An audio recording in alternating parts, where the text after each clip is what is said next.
여러분 성경을 읽다 보면 어떤 본문은 많이 와닿지요. 또 그냥 훌쩍 지나가 버리기가 좀 아까운 이런 본문도 있습니다. 좀 오랫동안 그 본문에 머물러야 되는 이런 본문이 있죠. 그 어떤 성경 구절은 내 인생에 대해서 굉장히 중요한 이야기를 해주는 본문도 있고요. 또 내 신앙생활에 어떤 분기점을 만들어주는 이런 본문도 있습니다. 저는 짧지만 오늘 이 두 구절이 그런 본문 아닌가, 특별히 29절 말이죠. 왜냐하면 요 29절 밑에 깔려있는 어떤 질문이 있어요.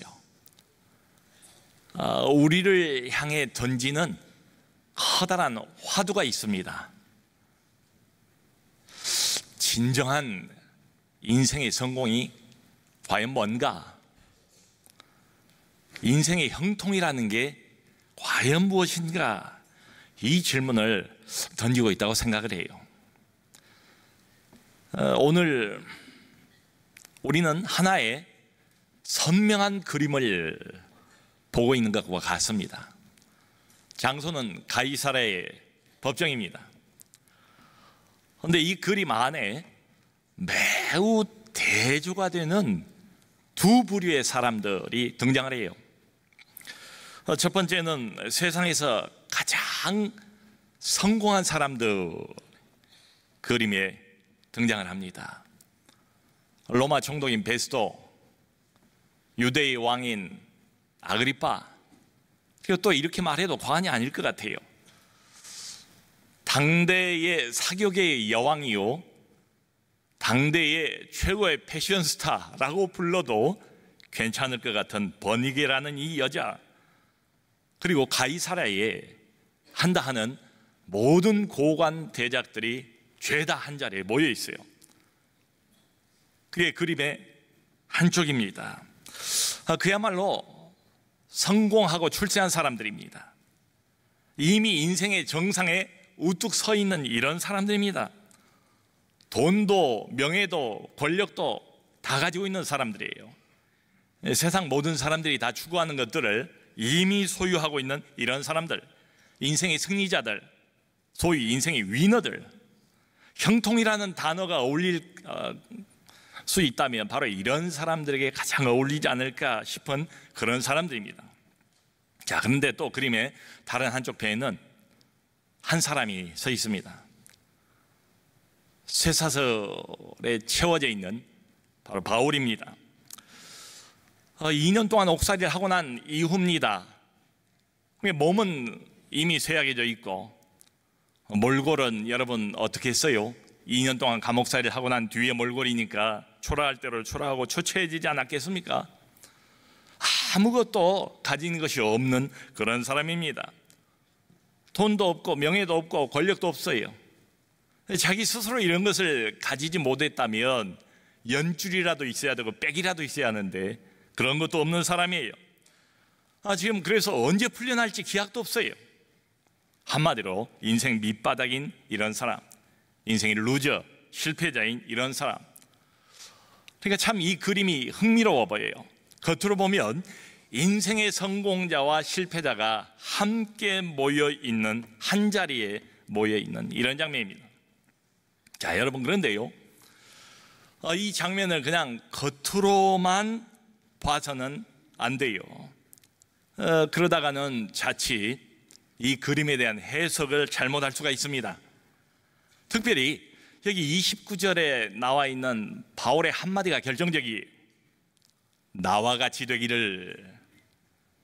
아그리빠 왕이여, 왕뿐만 아니라 여기 있는 모든 사람들이 내가 이처럼 쇠사슬에 매여 있는 것 말고는 다 나와 같이 되기를 하나님께 간절히 원하나이다. 나와 같이 되기를. 여러분, 나를 닮으라는 소리거든요. 근데 이거 조심스러운 이야기 아닙니까? 함부로 할 수 없는 말 아닙니까? 그러니까 누군가를 향해서 나를 좀 닮아봐, 나와 같이 되라, 이렇게 말하려면 그런 말을 할 만한 충분한 자격이 있어야지요. 또 그렇게 말할 충분한 근거가 있어야 되지 않겠습니까? 다시 말하면 그 사람 자신이 뭔가 본받을 만 해야지요. 또 그 사람의 삶 자체가 좋아 보여야 되지 않겠습니까? 지금 바울의 상태가 어떻습니까? 기껏 해봐야 쇠사슬에 매여 있는 죄수예요. 이게 죄수 주제에 무슨 헛소리인가? 아무 소망도 없는 사람이에요. 근데 그런 사람이 온갖 부귀 영화를 누리고 있는 사람들을 향해서 나를 닮아라, 이게 말이 됩니까? 이거 얼마나 건방진 소리입니까? 여러분, 현재 떵떵거리면서 내로라 하며 살고 있는 사람들에게는 나와 같이 되기를 이 씨도 안 먹히는 소리 아니겠습니까? 또 이 사람들 입장에서 보면 바울의 이 권면, 이 제안 무척 위험스럽지 않습니까? 자신들의 삶의 뿌리를 송두리째 뒤흔드는 굉장한 도전이에요. 근데 이 사람들은 불신자들입니다. 하나님을 몰라요. 이방인들입니다. 그러니까 불신자요 이방인들이니까 바울의 나와 같이 되기를, 이 말에 부정적으로 반응을 할 수밖에 없겠다, 이해가 되지요. 근데 문제는 뭐냐? 그리스도인들입니다. 예수 믿는 사람들입니다. 그러니까 교회는 나와요. 신앙생활은 하고 있습니다. 그런데도 바울이 말하는 나와 같이 되고 싶지는 않은 사람들 많지 않을까? 솔직한 심정이 그렇습니다. 하나님 은혜 받는 건 좋아요. 하나님 사랑 받는 것도 좋아요. 근데 그리스도 때문에 갇힌 자 되는 건 싫어요. 그리스도 때문에 모든 걸 잃어버린 것도 싫어요. 그리스도 때문에 마치 실패자처럼 살아가는 것, 이것도 싫어요. 여러분, 만일 인생의 저울추가 우리 눈앞에 있다고 한번 가정을 해봅시다. 한쪽에다는 세상의 모든 좋은 것들을 다 얹어보자고요. 돈과 인기와 사람들의 인정과 명예와 건강과 성공과 출세와 내가 이 땅에서 추구하고 있는 모든 것을 한쪽 저울추에다 올려놓아요. 그리고 또 다른 한편의 저울추 위에는 오직 한 가지만 올려놓는 겁니다. 예수 그리스도. 자, 여러분, 우리 인생의 저울추가 어느 쪽으로 기울까요? 우리 인생의 무게와 비중은 어느 쪽에 더 있을까요? 만일 이 양편 중에서 한 편만을 선택을 해야 된다면 여러분은 어느 쪽을 선택하시겠습니까? 나는 예수 그리스도입니다, 선뜻 그렇게 말할 사람이 과연 얼마나 있을까? 아마 어떤 분들은 이런 반문을 할지도 모르겠어요. 아니, 목사님, 왜 꼭 둘 중에 하나를 선택을 해야 됩니까? 둘 다 붙잡을 수 있지 않겠습니까? 예수 믿으면서도 얼마든지 출세할 수 있잖아요. 하나님 믿고 성공하는 케이스도 많지 않습니까? 신앙생활을 잘하는 사람이 세상에서도 인정을 받고 높아지는 경우도 얼마든지 있지 않습니까? 예, 맞습니다. 그런 경우 많습니다. 그러니까 세상에서도 잘 되고 신앙에서도 잘 되는 것이 얼마든지 양립이 가능해요. 우리 주변을 보면 그런 분들 계시잖아요. 독실하게 신앙생활 하세요. 참 모범적이에요. 그런데 자기 분야에서는 또 탁월한 능력을 인정받는 이런 분들 많이 계세요. 우리 교회도 있습니다. 본인이 이제 워낙 겸손해서 티를 내지는 않습니다. 하지만 밖으로 나가면 대한민국에서 내로라 할 수 있을 만한 이런 사람들이 적지가 않아요. 그러니까 신앙생활과 사회생활을 그야말로 모범적으로 병행을 하고 있는 이런 분들이 계시다. 주일날은 교회 옵니다.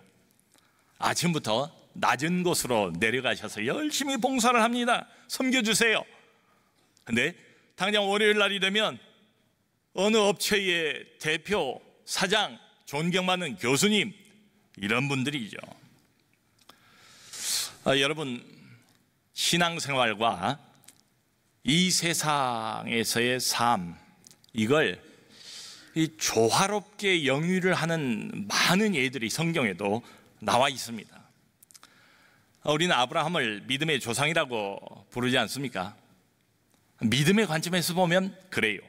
근데 다른 관점에서 보면 아브라함은 아주 막대한 물질을 소유하고 있는 거부였습니다. 창세기 14장을 보면 아브라함의 그 조카 롯이 적군에게 사로잡혀간 장면이 나와요. 그 소식을 듣고 삼촌인 아브라함이 자기 집에서 기르고 훈련시킨 일종의 사병이죠. 그러니까 경해병 318명을 끌고 가서 적군을 대파하고 롯을 다시 구출해 오는 장면이 기록이 되어 있습니다. 여러분, 한 개인의 가정에서 수백 명의 병사들을 기르고 훈련시킬 정도로 아브라함은 막대한 부를 가지고 있는 사람이었습니다. 요셉은 어떤 사람입니까?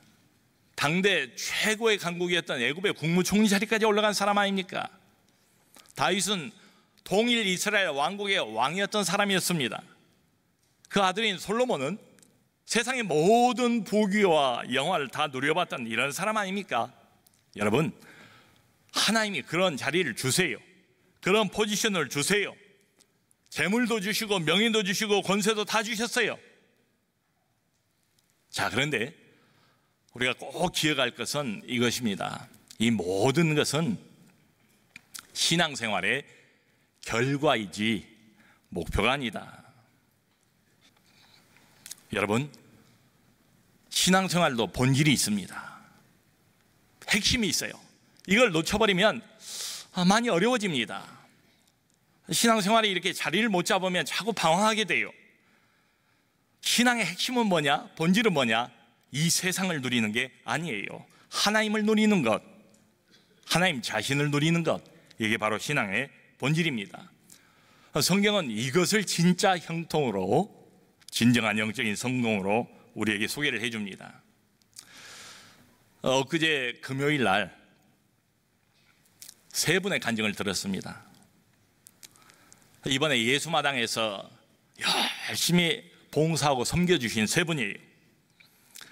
그런데 이 세 분의 간증을 들으면서 참 마음에 감동도 있었고 도전과 은혜도 받았는데요, 이런 깨달음이 있었어요. 우리 하나님께서는 작은 봉사도 그저 허투루 대하시는 법이 없구나. 소자에게 물 한 그릇을 내 이름으로 준다 할지라도 결단코 상을 잃지 아니하리라, 그런 말씀이 있잖아요. 작은 봉사도 하나님이 받으세요. 우리가 생각하는 것보다 훨씬 더 기쁘시게 받으시는 건 아닌가? 내가 생각하는 것 이상으로 그 봉사를 귀하게 여기시는 것 아닌가? 이런 생각이 들었어요. 이 세 분 다 공통점은 뭔가 하면 어려웠대요. 힘들었대요. 힘들었기 때문에 기도 많이 했대요. 그 어렵고 힘든 봉사의 기간을 통과를 하면서 큰 은혜를 받았대요. 평생 잊을 수 없는 교훈을 얻었다는 겁니다. 그 중에서 이제 한 분은 유치부 교사입니다. 그 어린 아이들 유치부 이번 여름 성리학교 때 연극반을 맡았대요. 그래서 며칠 동안 날마다 다윗 왕의 스토리를 연극으로 꾸며가지고 무대에 올렸답니다. 그러니까 연극 연습도 시키고 본인이 필요한 모든 도구들도 다 준비를 해야 됐대요. 다윗 왕 스토리에 등장하는 여러 의상들, 복장들, 이거 만드는 것도 어려웠지만 가장 어려웠던 게 거기에 등장하는 언약궤를 제작하는 일이었답니다. 여러 자료들을 참고를 해서 책도 열심히 보고 정확하게 만들기 위해서 최선을 다하신 것 같아요. 그래서 잘 만들었대요. 그날도 본인이 만든 그 언약 괴짝을 축소형이긴 하지만 직접 들고 오셨어요. 얼마나 그냥 반짝반짝 황금빛으로 언약궤를 잘 만들었는지 정말 잘 만드셨더라고요. 이분이 만드느라고 애를 많이 쓰셔서 그런지 만들고 난 뒤에는 그 언약궤를 볼 때마다 기분이 좋더래요. 참 잘 만들었다. 본인이 봐도 말이죠. 여러분, 이 언약궤가 상징하는 게 하나님의 임재 아닙니까? 그래서 그런지 언젠가부터 이 언약궤를 만들어 놓고 그걸 집에다 놔두고 언약궤를 볼 때마다 대화를 시작하게 됐대요. 하나님하고 대화를 하는 것처럼 어디 외출할 때는 언약궤를 바라보면서 하나님, 저 외출합니다. 갔다 와서 하나님 다녀왔습니다. 이런 식으로 말이죠. 자, 그러다가 이분이 크게 깨달았답니다. 이 언약궤라는 게 뭡니까? 자기가 자기 손으로 만들어 놓은 작품 아니에요. 그런데 어느새 자기도 모르게 이게 우상이 되어 있다는 거지요. 이게 마치 하나님이나 되는 것처럼 나무 괴짝을 향해서 하나님처럼 대화하고 있는 자신을 발견을 하게 되는 거예요. 자, 그런데 더 중요한 것은 그 다음 말입니다. 이번 말씀이 자기는 오랫동안 여호와를 즐거워하라, 성경에 그 말씀이 있어요. 근데 그 말의 의미가 뭔지를 몰랐대요. 그러니까 여호와의 무엇을 즐거워하라 하면 이해가 되는데, 여호와를 즐거워하라, 하나님을 즐거워하라. 또 어떤 사람들은 실제로 그 말을 하면서 하나님을 즐거워하는 것처럼 보이기도 하고 말이죠. 근데 자신은 도무지 이게 무슨 말인지 의미를 잘 몰랐대요. 자, 그런데 이런 일련의 과정을 거쳐가면서 그 말이 무슨 의미인가를 확연하게 깨닫게 됐대요. 이 선생님께서 간증하신 내용을 제가 나름대로 요약을 해보면 이런 이야기입니다. 자, 그러니까 그게 언약궤가 됐던 다른 무엇이 되었든 간에 하나님의 관한 형상을 즐거워한다는 것이 여호와를 즐거워하라 하는 말의 의미가 아닌 거예요. 자, 또 이게 더 중요합니다. 그게 성공이든 출세든 돈이든 권세든 하나님이 우리에게 주신 그 무엇을 즐거워하는 것이 여호와를 즐거워하라 하는 말의 의미가 아닌 거예요. 하나님 자신을 경험적으로 즐거워하는 것, 이게 바로 여호와를 즐거워하라 하는 말이라는 것을 이번에 정말 경험적으로 깨닫게 되었다는 겁니다. 이 선생님은 이번 여름에 봉사를 하다가 영적인 형통을 경험을 했습니다. 봉사를 통해서 신앙의 본질을 확연하게 깨닫게 된 거지요. 여러분, 지금 바울이 여러 성공하고 출세한 사람들 앞에서 나와 같이 되기를, 실패한 사람이 이미 성공한 사람들 앞에서 이렇게 말하는 게 지금 쇼겠습니까? 쇼를 부리는 게 아니지 않습니까? 바울의 진심 아닙니까? 여러분, 이게 진심이라면 우리가 한번 바울의 입장에 서서 생각해 볼 필요가 있지 않을까요? 바울의 심정 속으로 한번 들어가 보면 어떨까요? 바울이 이 사람들을 향하여 감히 나와 같이 되기를 이라고 외쳤을 때 어떤 느낌이었을까? 뭘 느낄 수 있습니까? 하나님 편에 서 있는 사람의 당당함이 느껴지지 않습니까? 지금 하나님을 대변하고 있는 사람의 간절함이 느껴지지 않습니까? 또 하나님의 말씀에 순종하고 있는 사람의 어떤 만족함, 이것도 느낄 수 있지 않습니까? 그리고 바로 지금 이 순간 하나님을 누리고 있는 사람의 행복함, 이것도 느낄 수 있을 것 같아요. 이 모든 것이 다 나와 같이 되기를, 이 말을 하는 바울의 심정 속에 녹아 있다고 생각해요. 그 고린도 후서 6장 9절 10절을 보면 바울이 이렇게 말합니다. 우리는 속이는 자 같으나 참되고 무명한 자 같으나 유명한 자요, 죽은 자 같으나 보라 우리가 살아있고 징계를 받는 자 같으나 죽임을 당하지 아니하고 근심하는 자 같으나 항상 기뻐하고 가난한 자 같으나 많은 사람을 부욕해 하고 아무것도 없는 자 같으나 모든 것을 가진 자로다. 여러분, 이 사람이 인생의 루저입니까? 인생의 실패자처럼 보입니까? 겉으로 보면 그래요. 아무것도 없는 사람이에요. 겉으로는 죄수예요. 근데 실제로는 어떻습니까? 영적인 성공의 모델, 진정한 형통의 모델 아니겠어요? 아니, 목사님, 우리가 어떻게 바울 같을 수가 있습니까? 우리 같은 평신도들에게 너무 지나친 요구 아닙니까? 너무 높은 신앙 수준을 말씀하신 것 아닙니까? 이렇게 말씀하실지도 모르겠어요. 자, 그런데 여러분, 다시 한번, 지금 바울이 말하고 있는 대상이 누구라고요? 불신자들이에요. 이방인들이에요. 하나님하고 상관없이 사는 사람들이에요. 세상이 전부인 사람들이에요. 세상만을 사랑하며 살아가는 사람들이에요. 우상 숭배자들이에요. 불신자들이에요.